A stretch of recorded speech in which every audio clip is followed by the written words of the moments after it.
సినిమాల్లో పక్కింటి అబ్బాయి అంటే టక్కున గుర్తొచ్చే పేరు సంతోష్ శోభన్. గోల్కొండ హై స్కూల్ అనే సినిమాతో నటుడిగా కెరీర్ ప్రారంభించిన సంతోష్ పేపర్ బాయ్, ఏక్ మినీ కథ, లైక్, షేర్, సబ్స్క్రైబ్, మంచి రోజులు వచ్చాయి అనే సినిమాలతో తనకంటూ ఒక ప్రత్యేకమైన ఫ్యాన్ బేస్ క్రియేట్ చేసుకున్నారు సంతోష్. ఇప్పుడు ఈ సంక్రాంతికి కళ్యాణం కమనీయం అంటూ మన ముందుకు వచ్చేస్తున్నారు. మరి కళ్యాణం కమనీయం సినిమా గురించి, ఆయన కెరీర్ గురించి సంతోష్ ఏం చెప్తారో ఆయన మాటల్లోనే తెలుసుకుందాం. Firstly Santosh, congratulations. Kalyanam Kamaneeyam movie సంక్రాంతికి రిలీజ్ చేస్తున్నారు on one of the biggest and auspicious festival in South India, and congratulations on that. Thank you so much.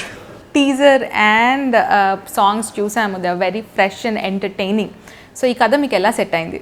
నేను ఏక్మీ కట్ చేస్తున్నప్పుడు అనిల్ నాకు వచ్చి కట్ చెప్పాడు, అండ్ మా వంశన్న వినమన్న రాజీ అన్న తీసుకొచ్చారు అనిల్ని, అండ్ ఇమీడియట్గా వినగానే నాకు అప్పటివరకు అప్పుడు ఏక్మీ కట్ చేస్తున్నాను అండ్ నాకు తెలుసు లైనప్లో మోర్ ఫన్ ఫిల్మ్స్ ఉన్నాయని కూడా తెలుసు.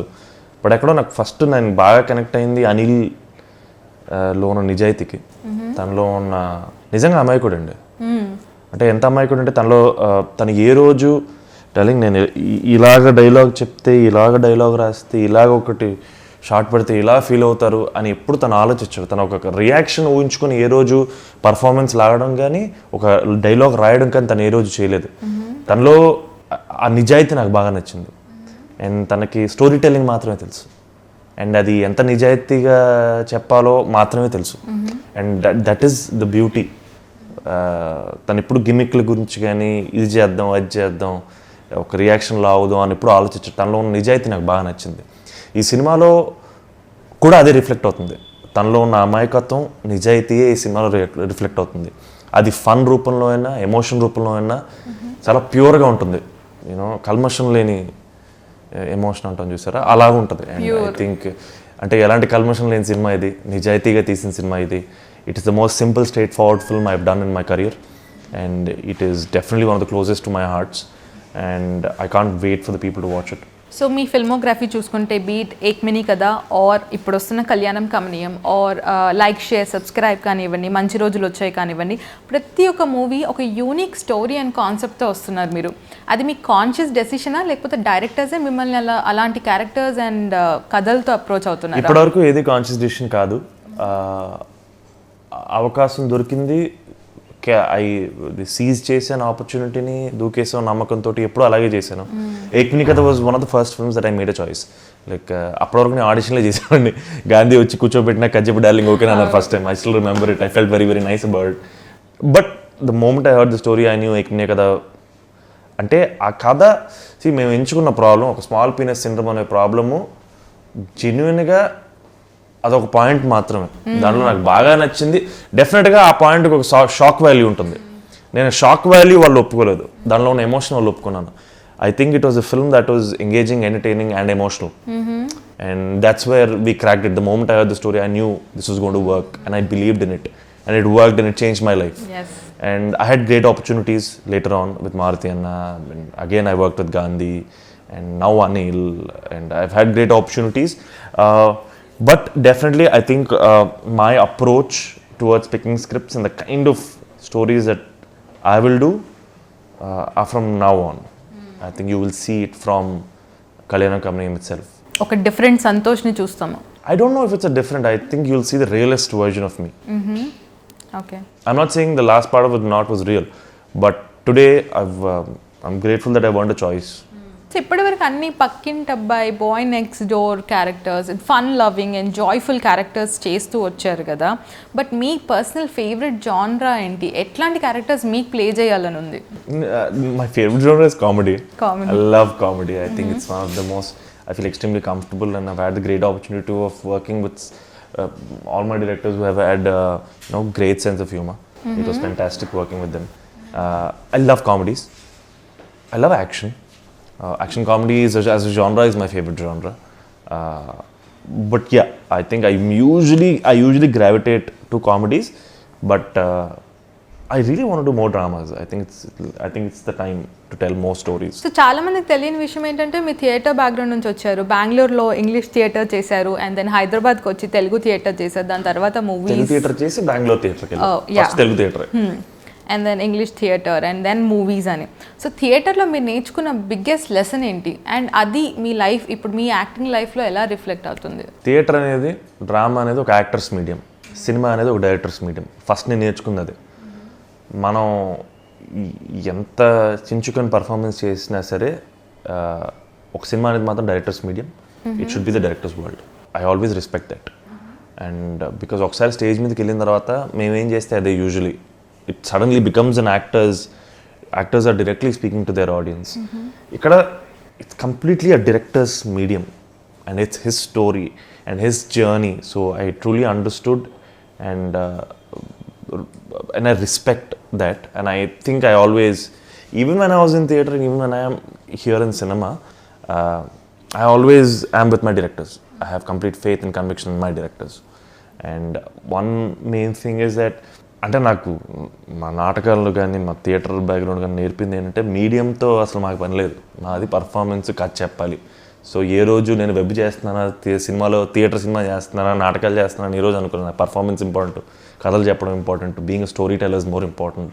So work excites me, performance excites me. So I personally know మీకు జిమ్ క్యారీ, మాలం బ్రాండో వీళ్ళ దగ్గర నుంచి మీరు ఇన్స్పిరేషన్ తీసుకుంటారు and they are your idols అని లాస్ట్ టైం మనం మాట్లాడుకున్నప్పుడు ఒకసారి మీరు చెప్పున్నారు. So how they play role in your acting performance? So I think when I was doing అంటే ఇక్కడి నుంచి అక్కడికి వెళ్ళినప్పుడు పర్టికులర్ నేను వెళ్ళిందే నేను బెంగళూరుకి వెళ్ళిన స్ట్రీమ్ కూడా ఇట్స్ వెరీ టిపికల్ స్ట్రీమ్. ఆ టైంలో theatre studies, mass comm, English literature. మనం వెళ్ళే టైంకి విపరీతమైన ఇంగ్లీష్ ఏమీ వచ్చేలేదు.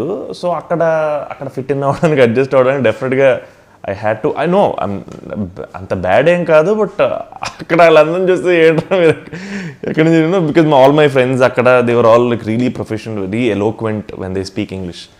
So particularly our performance, like I had to like take inspirations and learn from a lot of people. I've had the great opportunity to learn from cinema, which is my everything. Cinema, it's like how Tarantino or somebody said that, right? I didn't go to an acting school, I went to the cinemas. Yeah. So I think I went to the cinemas, I didn't go to an acting school.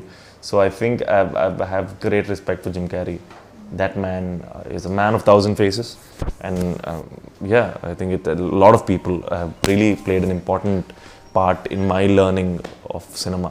Coming back to కళ్యాణం కమనీయం, ఇది ఒక romantic comedy family entertainer అని చెప్తున్నారు. So a romantic comedy అయినా కూడా heroine and hero chemistry on స్క్రీన్లో reflect అవ్వాలి in a most natural way possible. So ఈ ఫిల్మ్లో మీ heroine Priya, how did she support you? In every way, especially in the film, as you can see financially, but and as ante nijanga I think as a performer tanu super, and తనకి తెలుగులో మొదటి cinema అయ్యుండొచ్చు, తమిళ్లో చాలా పేరున్న heroine తను, artist తను. She's a fantastic actor, thoroughly professional.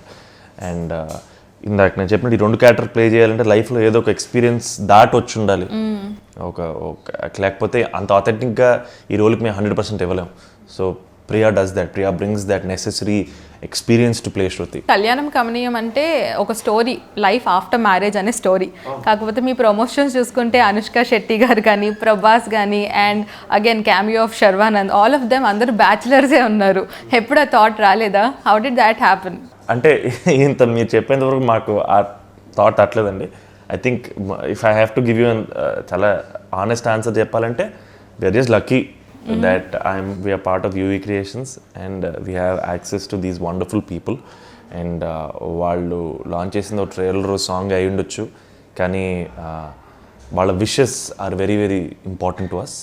And to reach a larger audience, it is truly very it's great. And to have శర్వాన్న, తను నాకు అమ్మ చెప్పింది అనే సినిమా నాకు చాలా ఇంపార్టెంట్. నాకు ఫస్ట్ టైం నేను శర్వాన్తో మాట్లాడింది ఏకమేక టైంలో, నాకు ఫోన్ చేసి మాట్లాడినప్పుడు నేను he was wonderful. He was the first person, it's the first one of the first compliments I got for Ekmini Kada was from Sharvana. నేను ఆ రోజు కూడా అన్నతో ఫోన్లో చెప్పాను.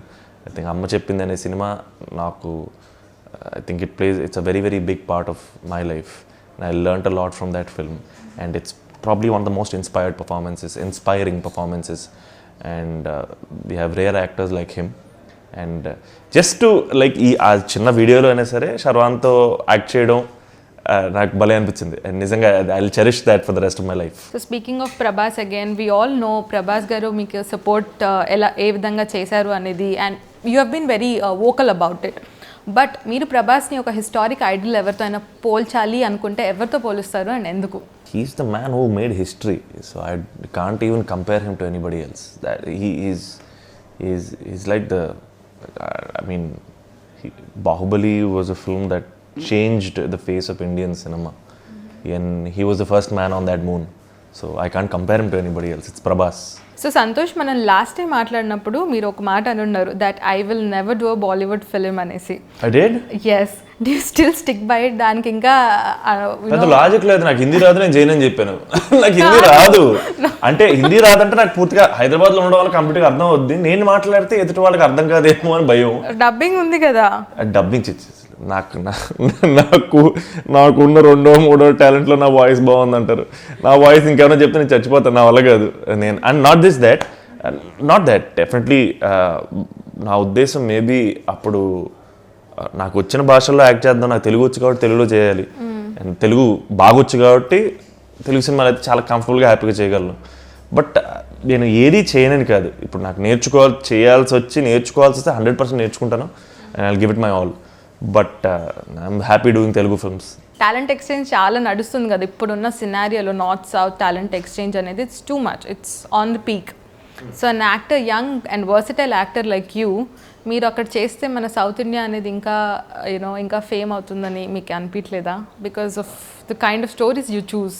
లేదండి, నేను అంత గొప్పగా ఎప్పుడూ ఆలోచించలేదు. నేను మంచి తెలుగు సినిమా చేస్తే అందరూ చూసేస్తారు. ఇప్పుడు ఎక్కడైనా చూస్తున్నారు. మనం ఎక్కడికో వెళ్ళిపోయి వాళ్ళ సినిమాలు చేయక్కర్లేదు. మనం ఇక్కడ చేస్తే అక్కడ కూడా చూడాలి. సో మీ స్టోరీ సెలెక్షన్ ప్రాసెస్ ఎలా ఉంటుందండి? Like I said, I think I have made a conscious decision that I think there is a kind of cinema that I want to tell. That has to be engaging, entertaining and emotional. These three have to be there, and that draws me to a film now. So I heard, నేను విన్నా మీరు చాలా secretive person అని, ఒక boundary గీసుకుంటారు, emotional boundary, అందులోకి ఎవరిని ఎక్కువ రానివ్వరు అని. ఎందుకది? బికాజ్ మీ లైఫ్లో అయిన ఇన్సిడెంట్స్ వల్లనా, లేకపోతే వై ఇస్ ఇట్ సో? మీరు చాలా ఓపెన్ అప్ అవ్వరు అని కూడా విన్నాను. ఓపెన్ అప్ అవ్వడం అంటే నిజంగానే కూడా ఎమోషనల్గా లైఫ్లో ఎవరో అందరితోటి ఓపెన్ అప్ అవ్వలేం. అంటే నేనేం నమ్ముతానంటే మన వల్నరబిలిటీ అనేది అదొక చాలా ప్రైవేట్ విషయం. ఎవరు పడితే వాళ్ళు వచ్చేయకూడదు, ఎందుకంటే చాలా ప్రైవేట్ అది. And I think we should only share to people who deserve it in life. ఇది ఇమ్మోడెస్ట్గా కాదు, but in general open up అవునట్టు మేబీ అంటే నాకు కొంచెం టైం పడుతుంది కంఫర్టబుల్గా ఫీల్ అవ్వడానికి. కానీ and I won't say I'm an introvert, but it takes me a while to get used to people, and I like listening a lot. Oh, trust me, when I get talking, I keep talking. But I'm one thing I can very proudly say, I'm a great listener. I really like listening to people. I really like learning from people. But emotionally, ante naku I don't know. It'll take a time with that person and the comfort and the trust to be emotional with anybody. Santosh, I vividly remember, బాగా గుర్తు నాకు, that about 5 years or 6 years back మీరు career start చేసిన కొత్తలో జూబ్లీస్లో అలా ఒక్కరు scooty మీద అలా తిరుగుతూ ఉండేవారు. And now your life is completely changed. How does it feel? And more over ఇప్పుడు కూడా మీరు అంతే హ్యాపీగా, అంతే ఈజీ గోయింగ్గా స్కూటీ మీద తిరగలుగుతున్నారా? అవునండి, చాలా హ్యాపీగా. హెల్మెట్ ఉన్నంత వరకు పెద్ద ప్రాబ్లం లేదు, నిజంగా చెప్తున్నా. బట్ ఇప్పుడున్న ఫేమ్కి లేదు. హెల్మెట్ ఉంటే ఏమవుద్దండి, ఎవరు గుర్తుపడతారు హెల్మెట్ ఉంటే? అలాగేం లేదు. అండ్ ఇప్పటికి కూడా అంటే ఇప్పుడు ఆ స్కూటీ లేదు, అది వేరే విషయం. But no, I think life has changed. Like you said, nothing much in my approach has changed. అంటే నేను అప్పుడు ఎంత కష్టపడేవాడిను, ఇప్పుడు అంతే కష్టపడుతున్నాను. అప్పుడు ఎంత నిజాయితీగా పనిచేసేవాడిను, ఇప్పుడు అంత నిజాయితీగా పనిచేస్తున్నాను. లేకపోతే అప్పుడు ఆపర్చునిటీస్ కోసం వెతుకుతూ తిరిగేవాడిని. ఈరోజు చాలా మంచి ఆపర్చునిటీస్ నా చేతిలో ఉన్నాయి, నా దగ్గరకు వచ్చాయి. That is the only thing that's changed. My work ethic hasn't changed and my mindset hasn't changed. I'm still working hard. So మీ అన్ని మూవీస్లో ఒక లవ్ బ్యాక్ డ్రాప్ అనేది కంపల్సరీ ఉంటుంది, యూత్ఫుల్ ఎంటర్టైనర్ లాగా. సో మీ డెఫినేషన్ ఆఫ్ లవ్ ఏంటి? Love is everything. There is nothing in this love that in this world that is devoid of love. మేము సినిమా చేసినా అది ప్రేమతోటి చేయాలి, మనం పెళ్లి చేసుకున్నా అది ప్రేమతోటి చేసుకోవాలి. So I think love is everything. So acting కాకుండా ఇంకేం ప్రొఫెషన్లో మీరు కొంచెం నాకు ఎక్స్ట్రా బ్రౌనీ పాయింట్స్ ఉన్నాయి అనుకుంటున్నారు? Be it writing or directing or any other profession acting కాకుండా? I don't know. Now that you think of it, I think I can be a good teacher. I think so. I don't know. I think I can be a good teacher. But not as good as... No, I can be a better actor than a teacher. But I think, yeah, this is it. This is my life. Okay. So ఇప్పుడు మీ ముందు 2 offers ఉన్నాయండి. ఒక commercial cinema that will mint you big money, మీకు చాలా profits ఇస్తుంది. And next ఒక artistic film ఉంది that will bring you accolades, you know ఒక నేమ్ అండ్ రికగ్నిషన్ తెస్తుంది. మీరు ఏది చూస్ చేసుకుంటారు? Commercial films, there is no doubt about. But commercial cinema ఎందుకు చూస్ చేసుకుంటానంటే వచ్చే డబ్బుల వల్ల కాదు. బట్ నాకేంటంటే నేను క్యారెక్టర్స్ చూసుకొని ఎక్సైట్ అయిపోయి క్యారీ అయిపోను ఎప్పుడు. నాకు the story is more important than personal glory. Cinema చాలా ఇంపార్టెంట్. ఎందుకంటే నాకు ఉన్న కొంచెం ఎక్స్పీరియన్స్లో నేర్చుకుంది ఏంటంటే సినిమా బాగుంటే అందరం బాగుంటాం, సినిమా బాగోకపోతే ఎవరం బాగోం. సో సినిమా బాగుండాలి, కథ బాగుండాలి, దాని తర్వాత అన్నీ. So winding up with the interview with one last question. ఈ మూవీ థియేటర్లో మేము వెళ్ళి ఎందుకు చూడాలి? ఒకవేళ చూస్తే ఎలాంటి ఎక్స్పీరియన్స్తో బయటకు వస్తాము? ఐ థింక్ నాకు సంక్రాంతి పండుగ రావడం మా అదృష్టం. I'm feeling very very grateful about it. And బేసిక్గా నాకు పండుగ అంటే ఫ్యామిలీ అంటే ఎమోషన్. అండ్ ఆ ఎమోషన్ మా సినిమాలో ఉంది. అండ్ చాలా రిలేటబుల్. ఇది మన కథ, మన మధ్య జరిగే కథ. And that's where we hope to touch the audience, and I think they'll really go back with a smile on their face. So Jan 14th మీ ఫాదర్ గారిది వర్షం రిలీజ్ అయింది and it's a big hit. మీరు మళ్ళీ Jan 14th కళ్యాణం కమనీయం అనే మూవీతో వస్తున్నారు. ఇది కూడా పెద్ద హిట్ అవ్వాలని కోరుకుంటున్నామండి. Thank you so much. And we are looking forward for the film. Thank you so much. Thank you Santhosh for being a part of our show.